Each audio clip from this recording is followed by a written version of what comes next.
Preview edition of Saturday Night Caps. Jonathan Warner joined by Lisa Hillary of Comcast Sportsnet, Brian McNally of the Washington Examiner. He blogs at Loose Pucks and also Twitters at BMcNally14. Don't ask him why 14, he just told me. John Keeley of UnfrozenBlog.com. Dmitry Chesnikov of Savetsky Sport, and Ben Raby, our Capitals radio producer. And now joined as well by who never saw action after Game 1 against the Rangers in the playoffs last year, Jeff Schultz and Jose Theodore. This could be a playoff redemption for both of them. Do you agree, Dimitri? Absolutely, but also, Jose Theodore, it's historic for him.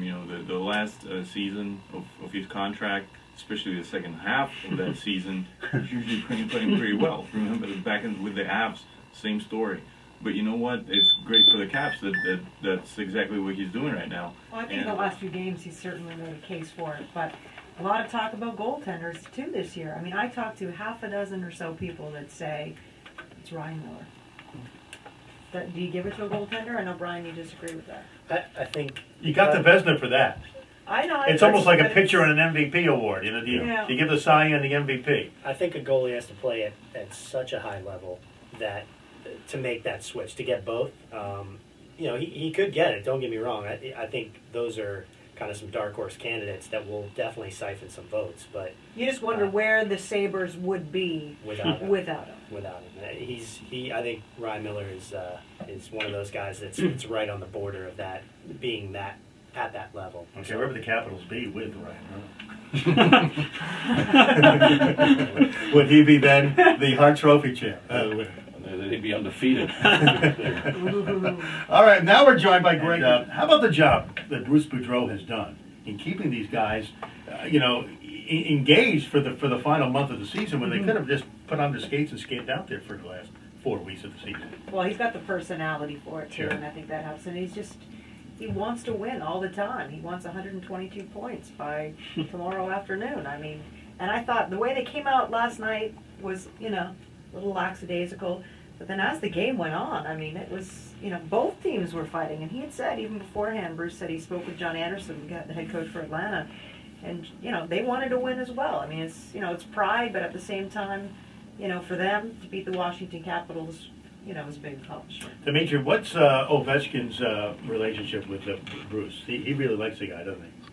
Oh, absolutely. I mean, I think they hit it off pretty much as soon as Bruce came here, and I think Bruce said as much.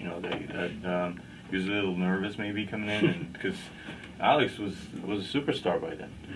But at the same time, Ovechkin is such a professional. He knows that it's the coach's job to coach. It's not his job to coach. He waited long enough to become captain to make sure that there's that respect in the locker room.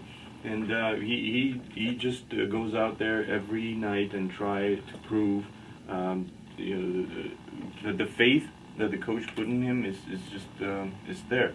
It has been a great season, and I asked Bruce, obviously he's got bigger goals, but he's been having a lot of fun to this point.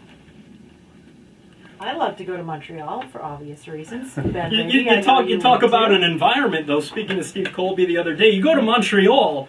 I figure the home ice advantage there. They got swept last year against Boston. The Canadians did. That's a win for them. At least one game. I love Ovechkin in Canada, and I love Jose Theodore this time around. He's got something to prove going back home. He's never played in Montreal with the Capitals. Only one time with Colorado, Ben, and you know the story there. Yeah, it didn't end up too well for him. I mean, that seems like such a long time ago at this point. That's 3-4 years ago already. But you talk about the environments and what a playoff atmosphere of Montreal would be like.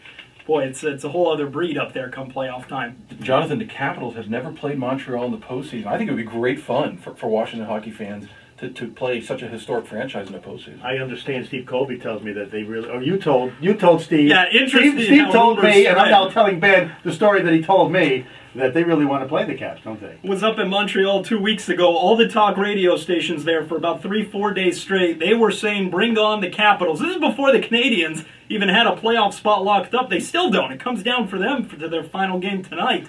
But up in Montreal, they were suggesting that here in Washington, well, they have first place locked up. They have nothing to play for, meaningless stretch of games. They have goaltending. Everything you could think of, they came up with in Montreal. They're saying bring on the Capitals. They're scared of Martin Brodeur and the Devils, who they don't play well against. They don't want to see Sidney Crosby and the Penguins. They want this red, white, and blue. Well, no offense, Ben, but people in Montreal can be a little bit cocky. I think so. I think so. Hey, that's what they're saying up there. That they want to bring on the best, bring on the Capitals. So they're talking up there. Meanwhile, they have to beat the Maple Leafs tonight. So what concern, Ryan? I'm sure you're hoping for either the Rangers or the Flyers with the number one seed, so you can go to the first round to travel up to. That works out for me, yeah. So, usually whatever works best for me is what I'm rooting for. So You can't work in the Montreal trip. I'm going to press hard for that as long as I possibly can, and we'll see what happens. But Dimitri, we were talking about Semin joining that top line. How much do they enjoy those three playing together?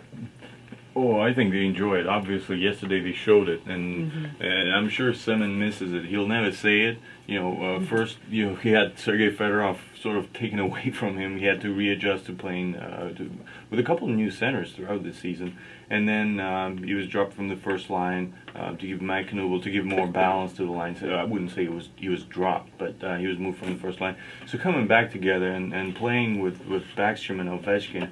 I bet it's so much fun, and you can see it on his face. You were in the locker room yesterday. He was upset he didn't score, but you could see, the sense of enjoyment. They were exhausted, but at the same time, you see that they were having fun. All of them, all of those guys, young guys, and that's what's great. They're having fun. That's why they're winning.